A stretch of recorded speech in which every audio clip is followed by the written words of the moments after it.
నమస్తే welcome to our channel. నేను మీ పద్మావతి.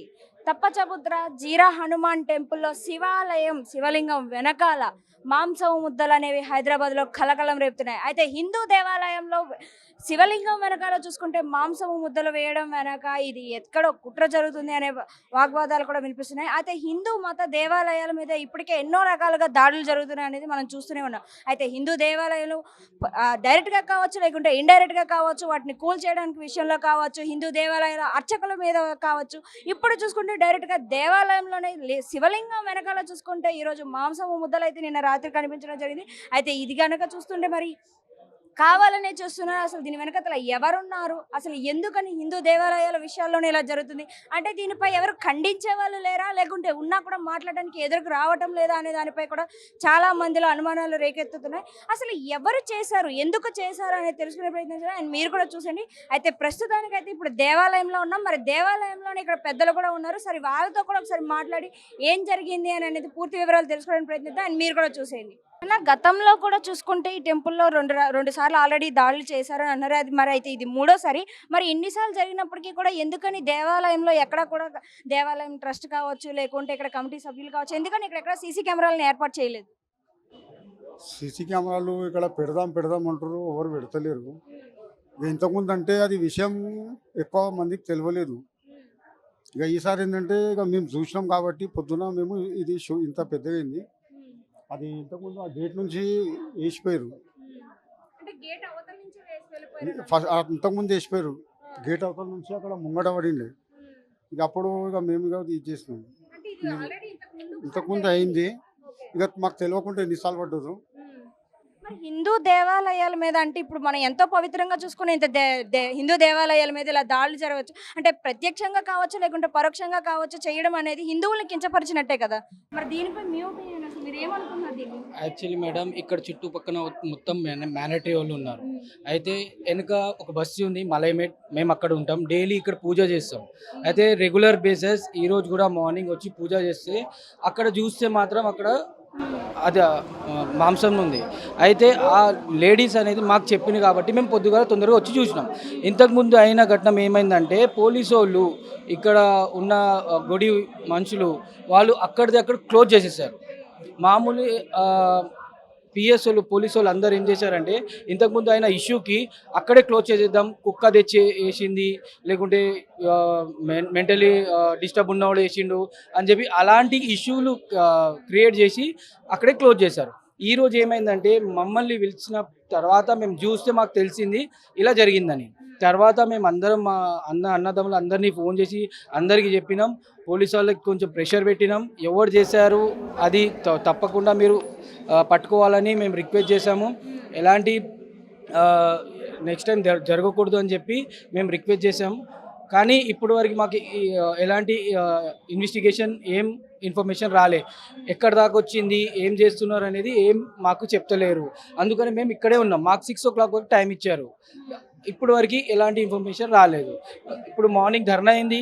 ధర్నా అయిన తర్వాత అందరు వచ్చారు, అందరు ముంగట చెప్పారు 6 o'clock వరకు తప్పకుండా మేము దీన్ని ఎవరు చేశారనేది కనుక్కుంటామని చెప్పారు. కానీ ఇప్పుడు వరకు ఎలాంటి ఇన్ఫర్మేషన్ లేదు. అంటే ఇప్పుడు మైనార్టీ వాళ్ళు ఉన్నారు అన్నారు కదా ఈ చుట్టుపక్కలంతా కూడాను.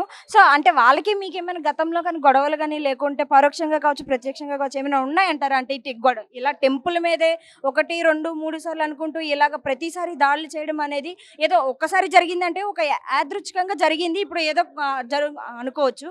బట్ ఇలా రిపీటెడ్గా జరుగుతుంది అంటే కావాలనే చేస్తున్నారని అనుకోవాలి. అంటే మేడం, గతంలో 90sలో ఇక్కడ మొత్తం క్రిటికల్ ప్లేస్ ఇది. అంటే చాలా గొడవలు జరుగుతుండే, హిందూ ముస్లిమ్స్ గొడవలు అవుతుండే. కానీ ఇప్పుడు 2014 తర్వాత అలాంటి కొట్లాటలు కాలే ఇక్కడ. కానీ ఇంటర్నల్లీ అంటే ఎవరికి తెలియకుండా వాంటెడ్లీ చాలా చేశారు. కానీ మేము మాత్రం ఎలాంటి రియాక్ట్ కాలే. ఎందుకంటే మేము లాలో బిలీవ్ చేస్తాము, మాకు పోలీసుల మీద భరోసా ఉంది. అందుకని మేము ఎలాంటిది వేరే రియాక్ట్ కాలే. ఈరోజు అనేది మాకు ఎలాంటి సొల్యూషన్ దొరకలేదు. ఎందుకంటే ఇది చిన్న విషయం కాదు. ఇక్కడ ఒక్కడే చోట అయిందంటే ఒక మాట, కానీ హైదరాబాద్లో ప్రతి చోట అవుతుంది.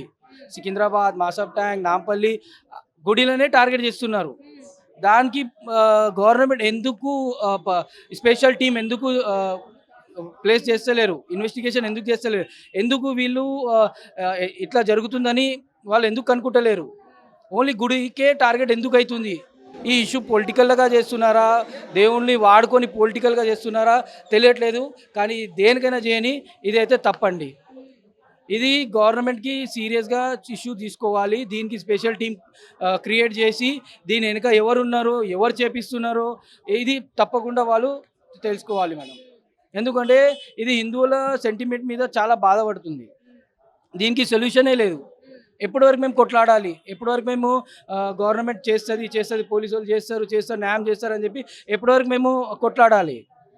దీనికి సొల్యూషన్ కావాలి. ఇప్పటివరకు ఎవ్వరు కరెక్ట్ ఇన్ఫర్మేషన్ ఇవ్వలే మేడం.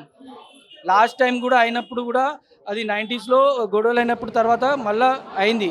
మళ్ళా చిన్నవి అయినాయి. దొంగతనం అయింది. మళ్ళీ గుడిలో వచ్చి కాలుతో తన్నడం అలాంటివి కూడా అయినాయి. కానీ ఆ ఇష్యూ అక్కడిదే క్లోజ్ చేశారు. ఈరోజు అంటే పబ్లిక్ చూశారు కాబట్టి ఇది ఇష్యూ బయటికి వచ్చింది.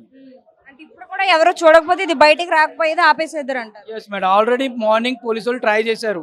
వచ్చి ఎవరు లేకుండా అది తీసేసి కవర్లో వేసి క్లోజ్ చేద్దాం, పిల్లి పడేసింది, కుక్క పడేసింది అని చెప్దామని చెప్పి వాళ్ళు చెప్పారు. కానీ మా తమ్ముళ్ళు వీడియో తీశారు, ప్రూఫ్ దొరికింది. అందుకనే మేము ఇది పెద్ద ఇష్యూ చేశాం. Thank you sir. చూసారు కదా, హిందూ దేవాలయాలు కావచ్చు, హిందువుల వేద కావచ్చు, ఎక్కడ చూసినా కూడా మన హిందూ ధర్మాన్ని అనేది ఎక్కడో అక్కడ ఎప్పుడో ఒకప్పుడు దాడులు జరుగుతూనే ఉన్నాయి. మన మీద మన వాళ్ళే ఓ పక్కన దాడులు చేస్తున్నారు అంటే ఇంకో పక్కన ఈ కులమత భేదాలతోటి ఇంకొంచెం దాడులతో హిందువులు అట్టడికిపోతున్నారు. ఇలాంటి భయోద్వేగాల నుంచి బయటకు రావాలి అని ఆలోచించిన ప్రతిసారి ఎక్కడో ఒక మూల ఏదో ఒక మారుమూల గ్రామంలో చిన్న చిన్న దేవాలయాలు కానించి మొదలు పెడితే పెద్ద పెద్ద దేవాలయాల వరకు ఎక్కడ చూసినా కూడా ఇవే రకమైన దాడులతోటి హిందువులంతా కూడా భయపడే పరిస్థితికి అయితే వచ్చేసింది. హిందువులంతా ఒకటే మాట్లాడాల్సిన పరిస్థితి మర్చిపోయి హిందువులు అని చెప్పుకునేదాన్ని కూడా భయపడే రకంగా తీసుకొస్తున్నారని అంటున్నారు. అయితే గతంలో కూడా ఈ టెంపుల్ మీద ఈ దాడులు అనేవి జరుగుతూనే ఉన్నాయి. మరి ఆ టైంలో కూడా పోలీసులు స్పందించలేదు, దాన్ని కప్పిపుచ్చడానికి చూశారు అని చెప్తున్నారు. మరి ఇప్పటికైనా సరే పోలీసులు ఇది ఇంతమందికి తెలిసింది, న్యూస్ ఛానల్ వరకు వెళ్ళింది, ప్రతి ఒక్కరు దీని గురించి మాట్లాడేదానికి వచ్చారు. లైక్ మొన్న జరిగిన చిలుకూరు బాలాజీ టెంపుల్లో ప్రధాన అర్చకుల మీద ఏ విధంగా అయితే దాడి జరిగిందో ఈసారి గుడి మీద దాడి జరగడంతో ఇప్పుడు ఇది మరింత చర్చనీయాంశంగా మారింది. మరి ఇప్పటికైనా సరే గవర్నమెంట్ కావచ్చు, లేకుంటే ఇక్కడ ఉన్న ప్రభుత్వం కావచ్చు, మరి పోలీసులు కావచ్చు, ప్రతి ఒక్కరు కూడా దీనికి స్పందించి అసలు ఎందుకు జరుగుతుంది, ఎవరు చేస్తున్నారు, వీటన్నిటినీ కూడా ఎక్కడి నుంచైనా ఆపడానికి ప్రతి ఒక్కరు ట్రై చేయాలని అనుకుంటున్నారు. ఎందుకు అంటే ప్రతిసారి ఇదే పరిణామాలని ఎదుర్కోవాలి అంటే కూడా ఇక్కడ వాళ్ళు ఎవరికి కూడా ఇక్కడ నుంచి ఇది జరగదు అని చెప్పడానికి కూడా ఎవరికి ఆశలు లేకుండా పోతున్నాయి. ఎందుకంటే ఇది ఒకటి అని అనుకుంటే కాదు, ఇంతకు ముందు 2-3 సార్లు కూడా ఇదే రకంగా దాడులు జరిగినాయి. అయితే 2-3 సార్లు గతంలో కూడా మనకి గుడి మీద దాడులు అంటే ఈ గుడిలోని వస్తువులు తీసుకువెళ్ళిపోవడము, లేకపోతే ఇక్కడ దేవుణ్ణి కించపరిచినట్టు చూపించడం, ఇలాంటివన్నీ చేస్తూ వచ్చారు. గతంలో కూడా ఇలాగే ఒకసారి మాంసపు ముద్దలు గుడి బయట ఉండడం అయితే జరిగింది. అయితే ఆ టైంలో చూసుకుంటే పోలీసులు దాన్ని కప్పిపుచ్చడానికి దాన్ని తప్పుడుగా పట్టించారు. వేరే రకంగా ఎవరు కూడా దీని గురించి మాట్లాడకుండా, గొడవలు చేయకుండా, ఇది పెద్ద అంశమైనగా మాట్లాడకుండా ఉండడం కోసం దీన్ని తగ్గుముఖం పట్టించాలి అనే ఒక ఆలోచనతో ఎలాగైనా సరే దీన్ని తప్పుడు దోవ పట్టించారు. మరి ఇప్పటికైనా సరే ఇది మరి రెండోసారి జరిగింది. మరి రెండోసారి జరిగినప్పుడైనా సరే ఇప్పటికైనా సరే పోలీసులు దీన్ని ఎలా కంక్లూజన్ తీసుకురావాలి, దీనికంటే ఈ టెంపుల్కి జరుగుతున్న ఈ దాడిలో నుంచి ఒక న్యాయం చేయాలి. ఎక్కడి నుంచి అయినా సరే ఇక్కడ ఉండే ప్రతి ఒక్క బస్తీ ప్రజలకు కావచ్చు, ఇక్కడికి గుడికి వచ్చి దర్శనం చేసుకొని దండం పెట్టుకునే ప్రతి ఒక్కరికి కూడా కొంచెం ఉపశమనం కలగాలి అనుకుంటున్నారు. ఎందుకు అంటే ఇక్కడ దేవాలయంలోకి వచ్చి దర్శనం చేసుకోవాలన్నా, ఇక్కడ పూజలు జరిపించాలన్నా కూడా ఇక్కడ మహిళలంతా కూడా భయపడుతున్నారు రావడానికి కూడా అనే ఒక విషయాన్ని అయితే చెప్పడం జరిగింది. మరి ఒక దేవాలయం ఉండి దేవాలయానికి వచ్చి దీపధూపాలు పెట్టుకోవడానికి కూడా భయపడే స్థాయికి వస్తున్నారు అని అంటే ఇక్కడ ఏ విధంగా దాడులు జరుగుతున్నాయో మనం చెప్పాలి. మరి ఎక్కడి నుంచైనా సరే ఇవి జరగకుండా ఉండాలి అంటే దీని గురించి ప్రతి ఒక్కరు స్పందించాలి. ఫస్ట్ గవర్నమెంట్ స్పందించాలి. ఇక్కడ ఉన్న ప్రభుత్వం, రేవంత్ రెడ్డి గారి ప్రభుత్వం ఏదైతే ఉందో మరి ఇక్కడ బస్తీ వాసులు కూడా మీ గవర్నమెంట్లోకే వస్తారు కాబట్టి ఇక్కడైనా సరే ఇక మీద ఇక్కడ ఉన్న ఈ ప్రాబ్లమ్స్ అన్నీ కూడా క్లియర్ అయ్యి ఇక ఎప్పటికీ కూడా ఈ దేవాలయం పైన దాడులు జరగకుండా ఇక్కడి నుంచి ప్రతి ఒక్కరు కూడా ఇక్కడ సంతోషంగా వచ్చి దర్శనం చేసుకొని పూజలు అవి చేసుకోవడానికి వీలు కల్పించమని ఇక్కడ ప్రజలందరూ కూడా కోరుకుంటున్నారు. And over to studio.